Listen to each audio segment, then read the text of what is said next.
పొద్దున జరిగిన గొడవ గురించి చిన్నగా ఇన్ఫో రాగానే సీరియస్గా అడుగుతాడు తరుణ్. కానీ ఇప్పుడు ఆ ఇన్సిడెంట్ గురించి చెప్తే తన అక్క గురించి చెప్పాల్సి వస్తుంది. ఈ సమయంలో నందినికి అది చెప్పడం అస్సలు ఇష్టం లేదు. అందుకే ఏమీ జరగలేదన్నట్టుగా నథింగ్, అదేదో చిన్న ఆర్గ్యుమెంట్, లీవ్ ఇట్ అంటుంది. కానీ తరుణ్ మాత్రం కోపంగా నిజం చెప్పు అని దబాయిస్తాడు. నిజం చెప్తున్నా, చిన్న ఇష్యూనే, లీవ్ ఇట్, పద క్లాస్ స్టార్ట్ అయింది అని అతన్ని కూల్ చేసి తీసుకెళ్తుంది. కానీ ఆమె మనసులో మాత్రం ప్రణీత్ ఇప్పుడు ఏ గొడవ చేస్తాడో అనే భయం చెమటలు పుట్టిస్తుంది. సర్రున బ్రేక్ వేయడంతో కారు టైర్ కింద నుండి చిన్నగా దుమ్ము పైకి లేచింది. ఆ కారు వచ్చి ఆగగానే ఇంతకుముందు కూర్చున్న వాచ్మెన్ లేచి స్టిఫ్గా నిలబడ్డాడు. అతని చూపు కారు వైపు మళ్ళగానే కారు డోర్ ఓపెన్ చేసుకుని దాదాపు ఒక 30 సంవత్సరాల వ్యక్తి స్టైల్గా కాలు భూమి మీద పెట్టి మహారాజులా కారు నుండి దిగాడు. కళ్ళకు పెట్టుకున్న బ్రాండెడ్ గ్లాసెస్ అతని హోదాని చెప్తుంటే, నిలబడినప్పుడు అతుక్కుపోయిన గోల్డెన్ కాలర్ బ్రేజర్ అతని లివింగ్ కాస్ట్ని చెప్తుంది. అప్పుడే వీచిన గాలికి అతని హెయిర్ అలా పైకి లేవగానే ఆఫీస్ లోపలికి వెళ్తున్న 3 అమ్మాయిలు అతన్ని చూస్తూ మెయిన్ డోర్ గ్లాస్కు గుద్దుకున్నారు. తర్వాత తమ తప్పు తెలుసుకొని నుదురుని చేతితో రుద్దుకుంటూ తేరుకున్నారు. అలా రబ్ చేసుకుంటూనే, అబ్బా ఏంటి ఇతను, కనిపించిన ప్రతిసారి మనతో ఇలా ఏదో తప్పు చేస్తూనే ఉంటాడు అంటుంది ఒక అమ్మాయి. పక్కనే ఉన్న ఇంకో అమ్మాయి, ఎన్ని చేసినా ఏం లాభం, కనీసం మన వైపు చూడను కూడా చూడడు అని మూదు తిప్పుకుంటుంది. మూడో అమ్మాయి, ఎందుకంటే అతను మన బాస్, మనం అతని ఎంప్లాయీస్ కాబట్టి ఇలా చూసి తరించడం తప్ప ఏం చేయలేం అని రెండో అమ్మాయి మాటలను కంటిన్యూ చేస్తుంది. మొదటి అమ్మాయి నిరాశగా, అవును అవును పదండి, ఇప్పటికే 10 మినిట్స్ లేట్ అయింది, ఈయన వెళ్ళేసరికి మనం మన డెస్క్ దగ్గర కనిపించలేదంటే రచ్చ చేస్తాడు అంటూ కంగారుగా లోపలికి వెళ్తారు.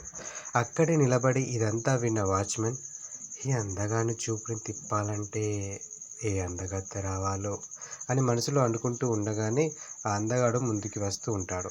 అది చూసిన వాచ్మెన్ నమస్తే చెప్పి డోర్ తీస్తాడు. అతని గ్లాసెస్ సరి చేసుకుంటూ లోపలికి అడుగు పెడుతూ ఉండగానే, రే హేమ అని వెనుక నుండి ఒక పిలుపు వినిపించడంతో కొంచెం చిరాగ్గా వెనక్కి తిరిగి చూస్తాడు. అటుగా చూసిన అతనికి సేమ్ అతని ఏజ్ ఉన్న వ్యక్తి చేతిలో 2 ఫైల్స్ పట్టుకొని ముందుకు వస్తూ కనిపిస్తాడు. అతని దగ్గరికి రాగానే, రే దన్గా, నీకెన్నిసార్లు చెప్పారా నన్ను అలా పిలవకూడదని అని చిరాకుగా అంటాడు. ధనుష్ జవాబిస్తూ, నీ పేరుకేమైందిరా, బాగానే ఉంది కదా అని ప్రశ్నిస్తాడు అమాయకంగా.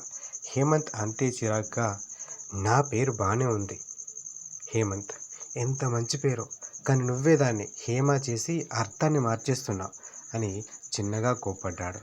రే, ఈ ఆఫీస్లో నిన్ను పేరు పెట్టి పిలిచే ఏకైక వ్యక్తిని నేను ఒక్కడిని. కోర్స్ నేను పేరుతో పిలవాలంటే దమ్ముండాలనుకో. ఇలాంటి డేంజర్ సిచ్యువేషన్స్లో నిన్ను అలా పిలిచి నీ పేరు ఇదిరా అని గుర్తు చేస్తున్నా, లేకపోతే నువ్వు ఎప్పుడో నీ పేరు మర్చిపోయేవాడివి. అంత మంచి పని చేస్తున్న నాకు థ్యాంక్స్ చెప్పడం మానేసి ఇలా తిట్టడం బాగుందా అంటాడు, ఏదో దేశాన్ని అతను ఒక్కడే ఉద్ధరిస్తున్నట్టు. ఒరే, నువ్వు అలా పిలవడం కంటే పిలవకపోవడమే బెటర్ అని చెప్పి కోపంగా వెళ్ళిపోతాడు. అతన్ని వెంటే పరిగెడుతూ రే అని అంటున్న ధనుష్ని ఆపుతూ, ఇది ఆఫీస్ అంటాడు కఠినంగా. అర్థం చేసుకున్న ధనుష్ ఓకే సార్ అని సీరియస్గా హేమంత్ పక్కనే నడుస్తూ, ఈరోజు ఇంటర్వ్యూ ఎన్నింటికి స్టార్ట్ చేస్తారో చెప్తే నేను మన మేనేజర్కి ఇన్ఫామ్ చేస్తా అంటాడు ధనుష్. ఇంకో 1/2 అవర్లో వస్తానని చెప్పు. And the main thing, job ఏంటో వాళ్ళకి ముందే చెప్పమని చెప్పు. అన్నీ ఓకే అయితేనే ఇంటర్వ్యూకి అటెండ్ అవ్వమను, అదర్వైజ్ దే కెన్ లీవ్ అని పన్ని అప్పచెప్తాడు. ఓకే సార్ అంటూ ధనుష్ మేనేజర్ క్యాబిన్ వైపు నడుస్తాడు. ఫస్ట్ పీరియడ్ ముగియడానికి వచ్చింది. అందరూ లెక్చరర్ చెప్పే బోర్డు వైపు తీక్షణంగా చూస్తున్నారు. కానీ నందిని మాత్రం సెకండ్కి ఒకసారి తరుణ్ వైపు, అతనికి 2 బెంచీల ముందు కూర్చున్న ప్రణీత్ వైపు చూస్తుంది. పీరియడ్ ముగియడానికి వస్తున్న కొద్దీ ప్రణీత్ ఎలాంటి రచ్చ చేస్తాడో, దానికి తరుణ్ ఎలా రియాక్ట్ అవుతాడో, అది చిలికి చిలికి ఎంత పెద్ద గాలివాన్ అవుతుందో అనే టెన్షన్ పెరిగిపోసాగింది ఆమెకి. ఆమె ఇదంతా జస్ట్ ఇమాజిన్ చేసుకొని భయపడడం లేదు. ఆమె భయానికి కారణం తరుణ్ నందినిలు క్లాస్ లోపలికి వస్తున్నప్పుడు ప్రణీత్ చూసిన చూపు.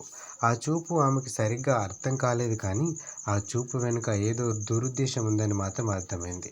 ఇంతలో పీరియడ్ పూర్తయింది. లెక్చరర్ క్లాస్ ముగిస్తూ, okay, today session ends here. రేపు వచ్చే ముందు నేను చెప్పిన ఇన్ఫర్మేషన్ గ్యాదర్ చేసుకొని రండి. రేపు మీకు ప్రాక్టికల్కి సంబంధించిన ఇంకో క్లాస్ ఉంటుంది, సో బీ రెడీ అని చెప్పి క్లాస్ నుండి వెళ్ళిపోతాడు.